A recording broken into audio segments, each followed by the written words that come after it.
MIT engineers developed a tiny implant that could free patients with diabetes from insulin injections. The implantable device houses hundreds of thousands of insulin-producing cells, alongside a revolutionary built-in oxygen generator, which sustains the cell's viability and functionality.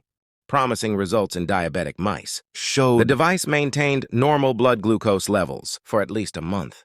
The long-term goal is to adapt the device, currently the size of a quarter for human trials.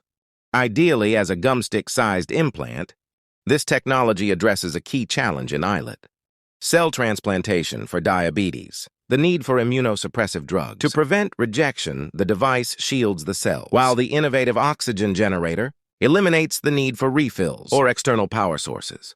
By integrating a circuit that can split water into hydrogen and oxygen, the device ensures a consistent oxygen supply to the encapsulated cells, enhancing their insulin production capabilities. This self-sufficient oxygen generation, powered wirelessly, without the need for batteries or wires, represents a leap in biomedical engineering, potentially enabling the long-term, autonomous operation of implantable medical devices. Researchers are optimistic about the potential to regulate blood sugar without frequent injections, significantly improving the lives of diabetes patients. The next steps involve scaling the device for larger animal trials, discussing its long-term viability within the human body. Drinking more than 2 liters of diet soda or other artificially sweetened beverages per week could increase the risk of atrial fibrillation by 20%. Atrial fibrillation is a dangerous, irregular heartbeat condition that carries risks of blood clots, stroke, and heart-related complications, and can even be linked to early dementia. Atrial fibrillation, characterized by a chaotic quivering of the heart's top chambers, leads to symptoms such as fatigue, shortness of breath, and palpitations. While some risk factors, like genetics and age, cannot be modified, lifestyle choices such as smoking, hypertension, uncontrolled sleep apnea, obesity, and poor nutrition can be managed.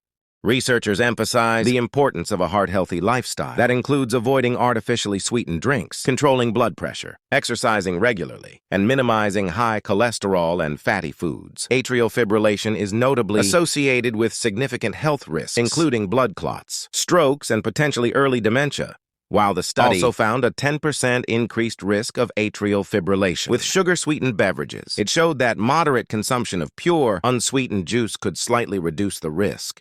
Cardiologists stress that any symptoms of irregular heartbeat or palpitations should be evaluated by a medical professional to prevent serious complications. Those over 65 are at greater risk and should prioritize heart health. What happens when you sit for too long?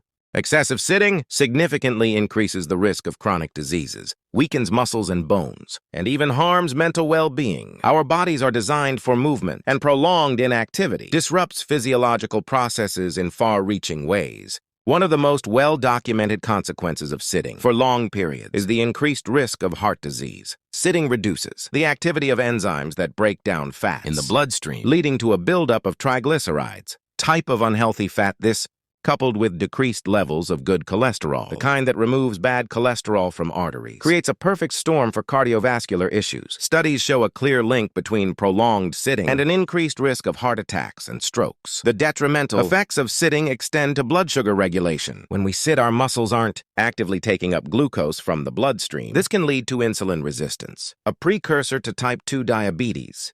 The longer we sit, the less sensitive our cells become to insulin, making it harder for the body to regulate blood sugar levels. Sitting also wreaks havoc on our musculoskeletal system.